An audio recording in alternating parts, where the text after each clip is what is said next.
할렐루야. 아멘. 할렐루야.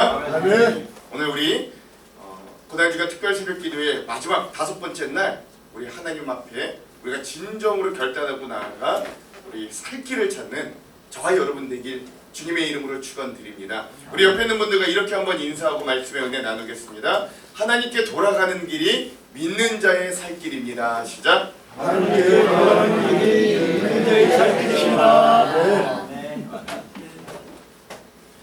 오늘은 고난주간의 마지막 이 5번째 날이자 또 예수님께서 십자가에 못 박혀 죽으심을 기리는 우리 성금요일입니다. 우리 일반적으로 성금요일은 예수님이 죽으신 날이므로 우리 특별히 이 고난과 절제와 또 인내를 통해 예수님의 고난에 직접적으로 동참하는 날로 많은 교회들이 삼기도 하고 또 적지 않은 교회들이 저녁에는 성금요일 예배로 모여서 드리기도 합니다. 아름다운 우리 교회들의 전통인데요. 저도 오늘 그래서 이제 이렇게 옷을 이렇게 입은 이유가 지금 저는 근데 이제 여기 모여 있는 우리 공동체에게는 한 가지 특별히 제안합니다. 오늘 우리는 그러한 예수님의 고난에만 머물러 있는 게 아니라 그 고난이 준비하고 있는 진정한 승리와 부활을 오늘 우리는 좀 더 깊이 묵상했으면 좋겠습니다.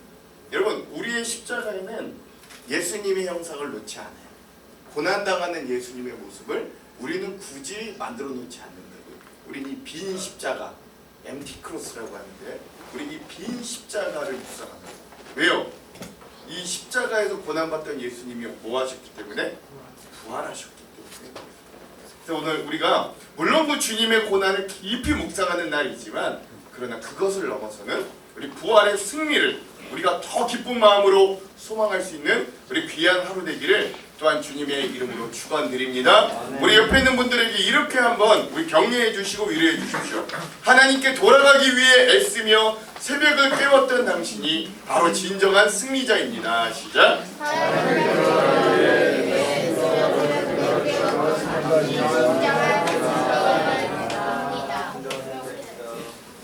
정말 승리자. 자, 오늘 우리는 드디어 본격적으로 우리 여호와께 돌아가자 이 주제의 마지막 본문 말씀을 함께 좀 대하려고 합니다. 여러분, 어제 우리가 호세아서의 전반적인 분위기와 배경을 나누었듯이 하나님은 결국 호세아 선지자에게 그를 7번이나 배반하고 다른 남자들과 쾌락을 나누었던 자기의 욕망을 채웠던 이 고멜을 하나님께서 그럼에도 불구하고 어떻게 하라고 하셨어요? 호세아한테 팔려가려고 이제는 가다 노예가 될 처지에 있었던 그녀를 호세아가 값을 주고 와서 구속하여 데려오라 라고 말씀하여 주셨습니다. 그래서 호세아가 정말로 그 자기를 배반한 또 7번이나 배반한 자기의 아내 고멜을 자기의 값 얼마라고 했죠? 기억나십니까? 은 30세 즉 예수님이 십자가에 팔려 가셨던 그 값을 주고 고멜을 사옵니다. 즉 이렇게 고멜에게 값을 주고 새로운 삶을 허락하는 모습을 통해 하나님도 하나님 자신을 배반했던 이 이스라엘 백성들을 그럼에도 사랑하고 값을 주어 사시기까지 구원하시고 소망을 주시겠다는, 즉 대가를 치러서라도 너희들을 사고 구원하겠다는 그 사랑과 구원의 강력한 의지를 우리가 좀 함께 볼 수 있었어요. 그리고 드디어 호세아서의 가장 핵심 구절인 오늘 본문의 말씀이 등장하는 것입니다. 그러므로 오늘 우리가 특별 새벽 기도의 마지막 날에 이 주제 말씀을 통해서 정말 우리의 마지막 소망과 희망이 되시는 그 하나님을 우리가 발견할 수 있어야 되고 또 그렇게 결단하는 우리 시간 되기를 주님의 이름으로 축원드립니다. 저는 오늘 이 본문 주제 말씀을 통해 우리 2가지 은혜를 여러분들과 함께 좀 나누기를 원합니다. 자, 먼저 첫 번째 뭐냐? 우리가 힘들 때일수록 아플 때일수록 어디로 돌아가야 되냐면 기본으로 돌아가야 돼요. 근원, 기본으로 돌아가야 돼요. 사실 안타깝게도 오늘 이 본문의 말씀이 전해졌던 상황은 결국 북이스라엘이 아수르 제국에 의해서 이미 멸망을 당했을 때였습니다. 결국 풍요와 쾌락을 택하고 하나님을 떠났던 이 북이스라엘 백성들에게 자신들이 그토록 의지하고 목을 맸던, 하나님보다도 더 의지했던 그 아수르 제국, 그렇게 의지했거든요. 야, 아수르 제국이 우리가 살 길은 아수르 제국에게 붙는 길뿐이야. 그 강한 나라에게 우리가 착 붙어 뭐 조공도 바치고 뭐 해서 우리가 살 길이야 라고 했는데 뭐 때문에 이 나라가 망했을까? 아수르가 침략해서 북이스라엘이 멸망을 당하게 되는 그런 징계를 내리십니다. 하나님을 떠나고 풍요로움과 즐거움을 택하였던 북이스라엘은 이제 역사 안에선 완전히 사라지는 징계, 즉 하나님의 찢으심을, 또 하나님이 치시는 멸망을 당하였습니다. 그러나 하나님의 사랑과 구원이 거기서 끝나지는 않습니다. 우리 믿는 자들은 좀 여기에 집중할 수 있어요. 하나님은 오늘 우리의 상황과 환경을 통해서 때로는 우리의 상황과 환경을 통해 다가오기도 하지만, 그러나 그냥 무조건 우리의 상황과 환경을 통해서만 말씀하시지는 않습니다. 오늘 우리는 우리의 짧은 소견대로 살다가 우리의 삶을 망가뜨리고 실패하기가 다반사입니다.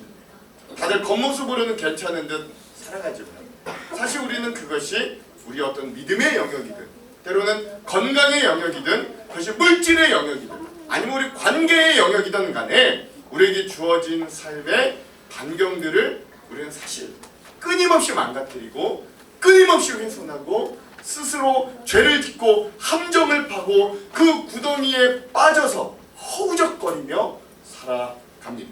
그런데 그때 하나님을 믿는 자와 믿지 않는 자의 삶의 방향과 경영이 확실히 나뉘어지는 때가 그때이기도 한 거예요.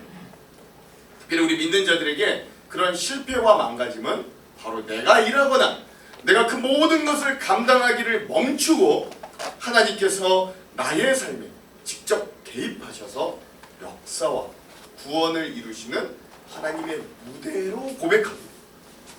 그렇죠?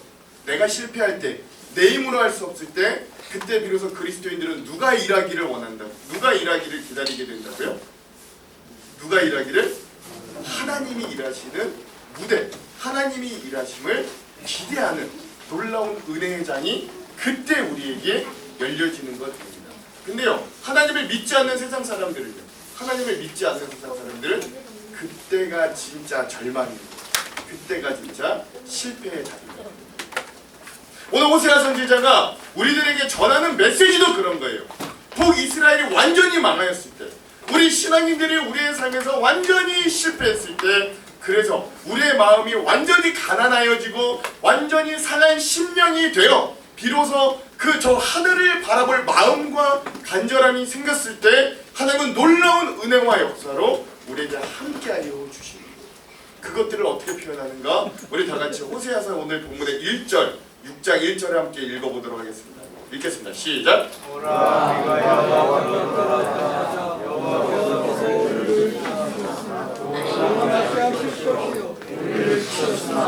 싸매어 주실 것입니다. 아멘. 호세아는 뭐라 그래요? 오라! 우리가 여호와께로 돌아가자! 라고 합니다. 이 외침은 자신을 음란한 아내 고멜, 자신을 7번이나 배반한 그 아내마저도 자기의 값을 들여 되찾게 하신 하나님의 마음과 은혜를 경험한 호세아의 마음에서 터져나온 고백이라고 할 수 있습니다. 여러분 만약에 한번 생각해 봅시다.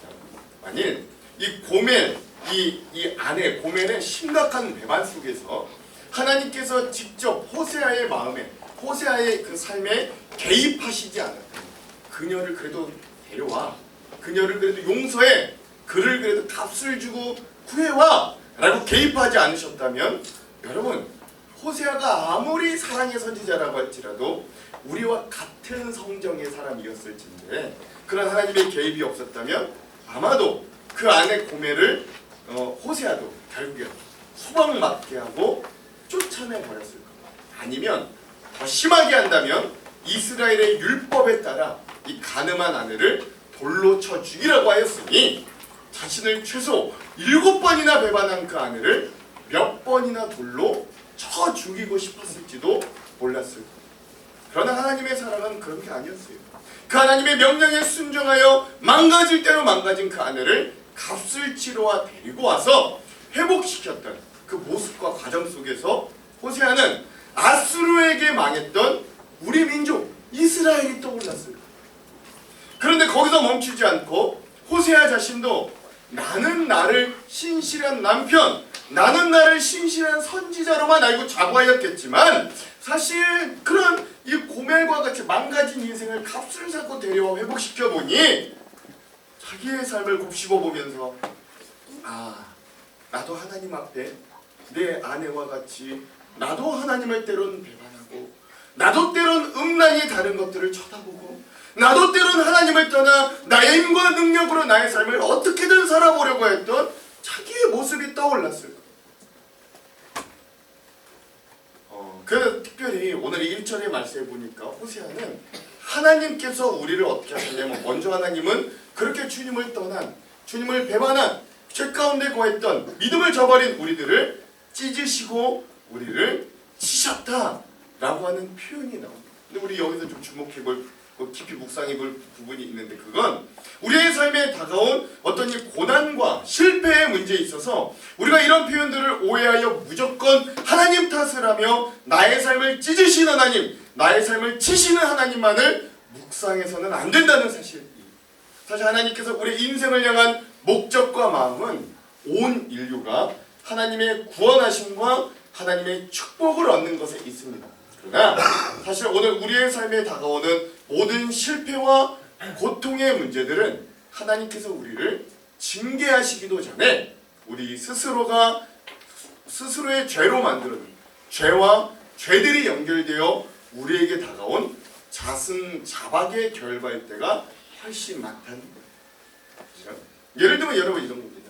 내가 하나님께 빌려 입은 이 몸을 제대로 관리하지 못하고 나의 즐거움과 나의 뜻대로 마구 사용하다가 병을 얻은 걸 여러분 우리가 이건 하나님의 징계다라고만 할 수는 없는 거예요. 내가 여전히 나의 뜻과 자존심이 강하여서 다른 이들과의 관계가 무너진 상황에 대해 그걸 하나님의 탓을 할 수는 없는 거예요. 내가 욕심부려 감당하기 힘든 일들을 하다가 큰 실패와 손해를 입은 것에 대해 그거 다 하나님의 징계입니다. 하나님의 탓을 할 수는 없는 거예요. 설령 도저히 아무리 내가 생각해봐도 나에게 다가온 이 고통과 어려움이 내가 이해되지 않는다. 이건 도저히 원인을 찾을 수 없다. 이건 정말 하나님이 주신 게 맞다. 라고 하는 고난과 아픔이 우리에게 찾아왔다 할지라도 우리는 완전히 포기하고 낙담하고 하나님을 떠날 수는 없습니다. 왜냐하면 설령 하나님께서 정말 그 죄인된 우리를 찢으셔 정의로운 하나님께서 여전히 실패하는 우리를 때론 연단하고 치셔도 하나님은 그러한 상처난 우리를 도로 낫게 해주시고 싸매어 주시는 분이 하나님이시기 때문에 오늘 우리가 저지르는 수많은 죄와 넘어짐 우리가 여전히 하나님보다도 관심하는 우리의 육신의 정욕, 안목의 정욕, 이생의 자랑 속에서 우리가 자행하는 죄는 하나님께서 미워하시고 때론 필히 책임을 묻기도 하십니다. 그러나 그 죄를 짓는 우리 자체만 하나님의 자녀는 그 죄를 짓는 우리 자체만은 치근히 여기시고 끝까지 사죄의 기회를 주셔서 회개하는 자들을 용서하시고 하나님께 돌아오는 자들을 받아주시는 하나님의 사랑이야말로 하나님의 구원 역사의 원점이고 우리 믿음 생활의 원동력임을 여러분 오늘 우리가 꼭 발견하게 되길 주님의 이름으로 축원드립니다. 네. 그러므로 옛말에 여러분 어려울수록 기본으로 돌아가라 라고 하는 말이 있습니다. 이게 중세시대 네덜란드의 목회자 성직자 이 에라스무스가 한 말인데요. 이 말은 라틴어로 아드폰테스라고 합니다. 아드폰테스. 기본으로 돌아가라. 근본으로 돌아가라. 근데 어떤 때? 어려울수록, 괴로울수록, 힘들수록, 안 될수록 기본으로. 이로 인해 그는 어둠의 시기라는 중세에서도 르네상스와 종교개혁의 여명을 준비했던 근대 문명의 선구자가 될 수 있었어요. 이런 정신이 얼마나 중요한지 이 기본으로 돌아가라 라고 하는 이 말은 어려운 시대마다 모든 사람들이 다 다시금 되새겨보는 모토와 문구가 됐던 거예요. 아드 폰테스. 그렇다면 여러분, 우리 그리스도인들이 어려움과 고난 중에 돌아가야 될 기본은 어디예요? 우리 그리스도인들이 어려운 인생의 문제 가운데 돌아가야 될 기본이 어디냐? 여러분, 너무 유명한, 몇 번 했던 것 같아요. 그래도 또 들으십시오. 우리 포드 예화 한번 기억해 보십시오. 20년간 자동차 수리공으로 살았던 자가 자기 자동차를 몰고 길을 가다가 하더니 갑자기 차가 드득드득 하더니 멈추고, 근데 20년 자동차 정비했기 때문에 잠깐 차를 갓길에 세워서 그 차가 어디가 고장나는가를 여러 군데를 다 살펴봤는데, 근데 20년이나 정비공을 했는데도 이 차를 도저히 고칠 수가 없는 거예요. 어디 원인을 찾을 수가 없는 거예요. 왜 고장났는지를 알 수가 없는 거예요. 그러니까 너무나 힘들고 괴로워. 이거 왜 이럴까? 내가 20년이나 정비했는데 이거 내가 헛 인생을 살았나 이러고 있을 때 옆에서 갑자기 쓱 한 노인이 다가옵니다. 그래 그 노인이 말하는 거, 혹시 할 수 있다면 내가 한번 그 고장난 차 한번 잠깐 봐도 되겠습니까? 그 노인이 그러니까 이분이 뭐라 그랬겠어요? 처음에는 그 어르신, 제가 자동차 정비만 20년 한 사람입니다. 제가 봤는데도 원인을 잘 모르겠어요. 그냥 어르신 그냥 너무 힘들게 하지 마시고 그냥 지나가십시오. 제가 알아서 고쳐보겠습니다. 라고 했는데 그 노인이, 그 어르신이 끝까지 간곡하게 말합니다. 한 번만 보게 해달라고. 내가 한 번만 보게 해달라고 말하는 거예요. 그러더니 그 노인분이 정말로 본네트를 열고 몇 번 뭐 이렇게 저렇게 한번 이렇게 하더니 자꾸 고쳐지. 시동이 걸려지는 거예요. 이 20년 된 정비사가 너무 놀라가지고 이분에게 물어보잖아요. 어휴, 내가 20년 정비를 해도 못 고친 이거 당신 이거 어떻게 고치셨습니까? 뭐가 원인입니까? 어떻게 하셨습니까? 물어보니까 이 노인이 뭐라고 했다고요? 저 차 로고 뭐라고 써 있습니까? 물어보니까 제 차 포드입니다. 제 이름이 포드입니다. 라고 이야기합니다. 즉 나 자신보다 내 인생에 대해 더 잘 아시는 하나님, 아니 나를 온전히 하시고 완벽하게 하시는 유일한 하나님 앞으로 돌아가 나의 문제를 내어놓고 나의 어려움과 아픔을 내어놓고 그분의 치유하심과 고치심을 간구하는 게 바로 그리스도인이 기본으로 돌아가는 가장 빠르고 좋은 방법임을 여러분 잊지 마시기 바랍니다. 아멘. 그러므로 하나님의 회복하시겠다는 의지와 약속을 믿고 스스로는 감당할 수 없는 죄를 고백하고 이 사죄의 은총을 바라는 자는 일단 그 사하심의 은총을 받습니다. 죄와 사망의 권세에서 해방됨은 물론이고 하나님의 자녀로서 이 땅의 모든 고난과 어려움을 이기고도 남을 천국의 소망과 우리를 회복하시는 하나님의 축복까지 수여받는 존재가 되는 그게 뭐냐? 어려울수록 우리 그리스도인의 기본, 나보다 나를 더 잘 아시는 하나님께로 돌아갑니다. 이게 회개한 자, 즉 하나님께로 돌아간 자에 대한 하나님의 확실한 축복의 약속이고, 죄가 더한 곳에 은혜가 더욱 넘치게 하시는 구원의 역설적인 진리가 가능한 이치가 되게 하시는 거예요. 그러므로 사랑하는 성도 여러분, 나의 삶도 여전히 찢겨진 부분이 많다고 여기십니까? 내 삶이 상처투성이고 내 인생이 하나님의 치심을 받아 망가졌다고 여기는 부분들이 있으십니까? 그렇다면 더욱 기본으로도 나보다 나를 더 잘 아시는 하나님, 나의 능력 위에 능력으로 함께 하시는 그 하나님께 돌아가서 우리를 싸매시고 회복하시는 그 은총과 구원을 누리는 저와 여러분 되길 주님의 이름으로 축원드립니다. 우리 옆에 분들과 이렇게 한번 도전해 봅시다. 어려울수록 우리의 가장 기본 되시는 주님께로 돌아갑시다. 시작. 어려울수록 우리의 가장 기본 되시는 주님께로 돌아갑시다. 마지막 두 번째 우리가 이제 나눌 은혜는요, 예수 그리스도의 은혜와 사랑을 깊이 알되 힘써 알고 담대히 나아갈 수 있어야 됩니다.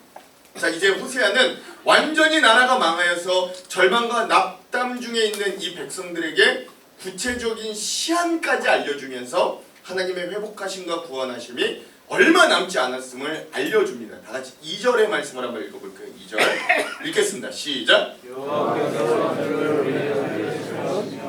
세상을 우리를 지키니 우리가 하나님께 살리라.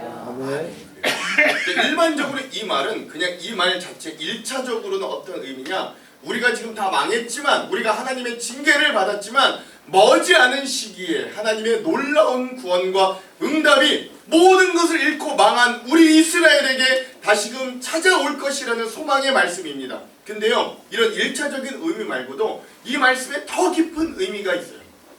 여기서 호세아 선지자가 말하는 이틀 후에와 또 셋째 날에 대한 이 성경학자들의 일반적인 해석은 이렇습니다. 자, 여기서 뭐 첫째 날은 언급되진 않습니다만 많은 학자들이요, 나오진 않죠. 그 셋째 날과 둘째 날이 있으면 첫째 날도 있을 거 아니에요. 이 첫째 날의 구원은 뭐였냐? 이스라엘을 하나님이 처음으로 구원하셨던 출애굽 사건을 의미한다라고 보통 이야기합니다. 그럼 이틀 후의 구원은 뭘까요? 이틀이 지난 구원은, 그건 이스라엘이 완전히 망하게 되었던 바벨론의 포로에서 다시금 예루살렘으로 귀환하게 하시는 하나님의 때를 의미한다. 깊은 의미에서 그것들을 의미한다라고 이야기해요. 그럼 셋째 날의 구원은 뭘 의미할까요? 여러분, 이 당시에 구약시대에 살았던 선지자들과 이스라엘 백성들은 하나님께서 예전부터 자기들에게 약속하셨던 메시아가 오셔서 자신들의 나라를 구하고 하나님의 백성 이스라엘이 진정 하나님의 백성, 선민으로 되돌아가도록 하는 때가 바로 셋째 날의 구원이라고 믿었거든요. 그럼 오늘 우리는 그 셋째 날의 구원이 누구로 인해서 완전히 성취되고 이루어졌는지 잘 알 수 있어요. 여러분, 이 셋째 날의 구원이 누구를 통해 이루어졌어요? 네, 누구를 통해 이루어졌어요? 예수 그리스도를 통해 이루어졌어요. 바로 하나님과 원수된 우리들의 죄로 인해 죽을 수밖에 없는 우리들, 심판에 처한 우리들, 그 나를 위해 나를 사랑하사 자신의 몸을 십자가에 던지고 몇째 날? 셋째 날, 3일날 부활하신 예수 그리스도를 통해 성취. 저 오늘 우리의 셋째 날의 구원은, 우리는 주님을 배반하였으나 그런 우리를 위해 자기의 몸을 던져 우리를 구속하시, 우리를 대속하여 사신 예수 그리스도의 죄사함과 구원의 은혜로 이루어지는 거예요. 여러분, 이 사실을 다시 한번 이 성금요일에 진하게 기억할 수 있는 저와 여러분에게 주님의 이름으로 축원드립니다. 이 십자가의 은혜가 오늘 우리를 어떠한 상황과 환경에서도 다시금 일으키시는 새 힘을 주십니다. 누구도 나를 위해 자기를 희생하려고 하지 않는 세상 속에서 오직 나를 사랑하셔서 이 보잘것없는 나를 위해 자기 자신을 주신 그 예수님의 사랑을 우리가 진정으로 만나고 경험하였다면, 여러분, 오늘 정말로 우리가 그 주님의 은혜를 정말로 인격적으로 경험했다면, 여러분, 오늘 우리가 못할 것이 없고, 여러분, 우리가 일어서지 않을 방도가 없어요. 그 사랑을 정말 만나는, 그렇게 새 힘을 주시는 주님의 이 십자가 사랑 앞에 나아가 그 은혜 가운데 첨벙 빠져보면 우리가 이렇게 다시 일어나지 않을 수 있겠습니까? 그러므로 호세아는 그런 하나님의 은혜를 깊이 깨닫고 그 구원하심에 대한 소망을 얻었다면, 이제는 우리가 힘써 그 하나님을 아는 데까지로 나아가자 라고 강권하는 거예요. 다시 3절의 말씀도 한번 읽어볼게요. 3절 읽겠습니다. 시작.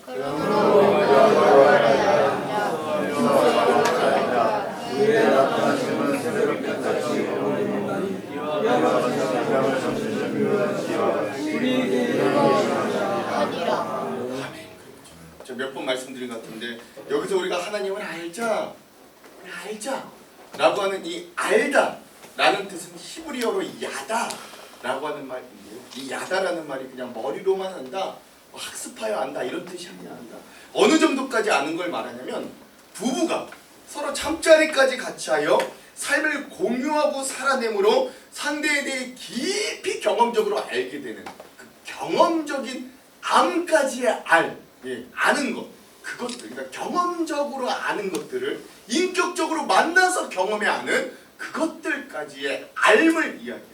그러니까 우리가 하나님을 알 때 어떻게 알아야 돼요? 그분을 만나기까지 아는 거예요. 그분을 경험하기까지 아는 거예요. 그분을 내 삶 속에서 부딪혀 몸으로 아는 거예요. 그냥 뭐 그래, 뭐 계시는 거 알아. 하나님 우리한테 그냥 복 주시는 거 알아.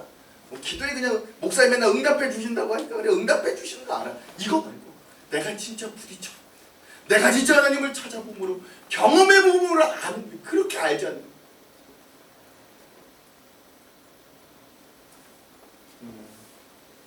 그래서 오늘 여러분 우리도 정말로 그 주님 오늘 우리를 위해 셋째 날 부활하셔서 우리에게 구원이 되시는 그 주님을 인격적으로 만나 그 주님을 경험적으로 알 수 있는 저와 여러분 되길 주님의 이름으로 축원드립니다. 아멘. 여러분 하나님을 아는 지식보다 남은 지식이 없어요.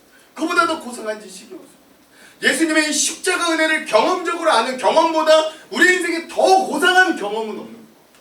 그러므로 호세아 선지자는 이런 북이스라엘의 총체적인 어려움과 난국을 풀 수 있는 가장 좋은 해답으로 그런 하나님을 경험으로 알되 힘써 아는 것 야다 그 주님을 인격적으로 체험하고 경험하여 살자라고 이야기하는 것이죠.